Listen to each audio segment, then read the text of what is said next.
Kyle Larson proves you don't just need skill, you need luck to win a Golden Driller, and the rest of the NASCAR drivers' results from the Chili Bowl Saturday. Welcome back to the Breaking Bob channel. Hope y'all are doing well. Look at us talking dirt racing here. Normally NASCAR focused, and yes, we are focusing on the NASCAR drivers in Tulsa this weekend. But if you're new here, hit that subscribe button. I'm always talking NASCAR and racing on a daily basis, and we've got post Chili Bowl thoughts tonight. So let's start with the action from the A main Saturday night in Tulsa. Kyle Larson leading all 40 laps to win his third Golden Driller in the Chili Bowl to start off 2025. Now, first off, 55 laps is normally what it is. They decreased it to 40 laps this year. Can't imagine what those extra 15 laps would have been like. Would Kyle Larson have led those extra 15 laps?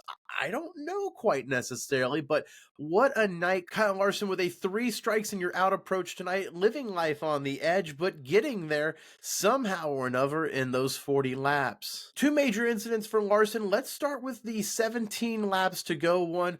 Larson was the leader and was hunting down lap traffic when Brenham Crouch and Jacob Denny caught up with each other going into the turn, and then Larson got a piece of it as well, catching one of the fenders and going airborne. Larson actually post-race said that he actually stalled out. His car stalled out at that moment when it was airborne. He was thinking, please fire back up when I land. Luckily for Larson, as soon as he hit the ground, that engine refired. He kept going. No damage to any part of that car. He was very, very lucky. But that was one instance there with 17 to go where it all could have gone wrong for the California native. Instead, though, Young Money stayed out in front and continued to push that high line, that Larson line, famously known now. And Larson, with 3 to go, had another incident. Really, it was 4 to go right as he crossed with 3 to go. Hit the outside wall coming to the front stretch. Car actually went over the wall, but it took down the banner on the wall and put it down on the front stretch, causing a yellow to fly. Just a NASCAR moment rearing its ugly head in motorsports. Oh, it's just casual, the banner coming. Who put the banner there? That's what I want to know. The banner placement right there when guys are known for ripping the wall, that's just asking for a caution if you ask me. Regardless, that caution probably saved Kyle Larson's chances at a third Chili Bowl. Dason Pursley was hunting down Young Money and was closing, and if that caution didn't come out, probably would have passed or at least gotten right alongside Kyle Larson. Pursley, who finished 4th in the Chili Bowl last year, was only able to get to second best as Larson held him off for 2 separate restarts. Pursley even charged on the bottom on the first one, but Larson was the veteran and played it well both ways. No mistakes, really, at least major mistakes for Larson, all things considered, as he went and took the checkered flag to lead all 40 laps from start to finish. Not any stress at all. No doubt at all. No stress at all for Kyle Larson, but led all 40 laps and takes home his third Golden Driller in Tulsa. So much had to go right, but look at for Kyle Larson, a week's worth of preparation and speed led to this moment. You have to have speed all week to get that pole position, and that is so crucial in that A main feature. And Larson not only had pole, but defended it right at the beginning and never looked back. And yes, he had incidents, and yes, it could have gone wrong if even another inch one way or the other, but that's racing. And for Kyle Larson, yes, you have to have a little bit of luck to win a Golden Driller, but that whole speed all week is what put him in that position to at least be able to have, if there was a mistake or two, he was able to have that cushion of a lead to say, okay, well, I've got at least this. If he was 3rd or 4th, or even Christopher Bell, who didn't make it into the A main until he had to race his way in, winning the B feature, he had to start from 15th and worked his way up to 9th.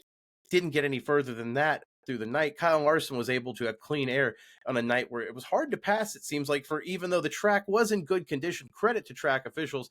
After 3 weeks of dirt track racing down in Tulsa, the track held up, especially for that 40-lap feature. But Kyle Larson continues his excellence in the dirt world feature. Like I said, his third Chili Bowl to start off 2025 for Young Money. What else will happen? Will it be a NASCAR title? Will it be a Knoxville Nationals repeat? At this point, the sky is the limit for Kyle Larson. It's really just whatever he wants to do. He races 5-6 nights a week, it feels like at this point. So at this point, Kyle Larson's just taking home trophy after trophy. And He is in form that nobody can argue with, even people like Max Verstappen. Max Verstappen wouldn't have gone out there and made the A main. He even says he needs some practice on dirt. But regardless, Kyle Larson showing his versatility in the motorsports world, showing that no matter what he's in, he's a force to be reckoned with. So let me know your thoughts down below. Kyle Larson leads from pole to pole, 40 laps in the A main feature in a dramatic Chili Bowl title. And once again, credit to Dason Pursley, who pushed Kyle Larson to the edge. That's why Larson made those mistakes, is because Pursley was right on his heels toward the end there. If he had been able to get up there in that pole, if he had not run out of gas earlier in the week, track position is so key in this A main that Pursley is going to be thinking, what if? But it just shows from fourth last year, runner up this year, that team is definitely trending up, like they said on the broadcast. But of course, we're NASCAR centered over here at Breaking Bob, so we stick with what we know. Christopher Bell and Corey Day, the other NASCAR drivers in the A main. Bell, of course, like I said, starting 15th, getting all the way up to 9th early, but didn't get any further than that. Finished 10th on the day, while Corey Day, 11th place, the newly signed Hendrick driver, showing his chops on the dirt track once again in Tulsa. Ricky Stenhouse Jr. showed promise late in the B feature, but couldn't quite get in, missing it out by one spot. Ricky Stenhouse Jr. missing the A main by just one spot in the B feature, while Brent Cruz DNF'd in the B feature to be eliminated as well. JJ Yaley made it to the C feature, and then when it came to some very notable debuts, Kyle Busch, who was even worried about fitting in these cars, did make it all the way up to the E feature, while Ty Gibbs made it to the F feature. Joe Gibbs finally cleared it for Joe Gibbs Racing drivers. Ty Gibbs, Christopher Bell showing up this week. Chase Briscoe, more of the dirt racing guy besides Christopher Bell in Joe Gibbs Racing's camp, said he just couldn't make the week work. But Christopher Bell and Ty Gibbs holding it down. Ty Gibbs in the F feature, but did actually win the G feature in the race leading up to qualify him all the way up to that feature. So Ty Gibbs at least showing that, hey, I'm new to dirt racing. I'm here to learn, but showing at least that he's learning pretty quickly to be able to win a feature race at the Chili Bowl one way or the other. That shows that, hey, he's got some chops at least. Finally, Josh Bilicki made it to the G feature race. He was eliminated Saturday afternoon in a full day after a full few weeks of racing down in Tulsa. Now, FloRacing had the coverage, and really that is just tedious coverage for weeks and weeks at a time. It's a marathon to get behind, and I thought their coverage was fantastic. Now, here's the issue.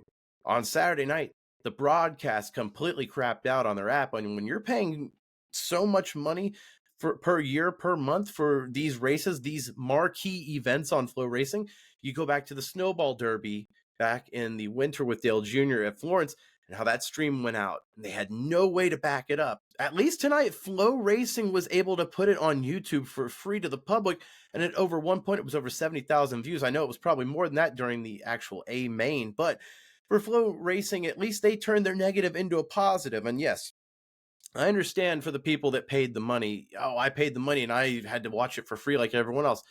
I understand, and that's very valid concerns. You do get a lot of great coverage besides this race with FloRacing. There's other sports as well, but there's a lot of great racing. It is unfortunate now 2 marquee events the last few weeks have been mired by technical issues, but FloRacing made up for it and put it on free on YouTube. And here's my question. How many more eyeballs did they get with it being not on the paywall behind Flo? If it's, let's say, 75, 85,000 viewers, what would they have had on FloRacing?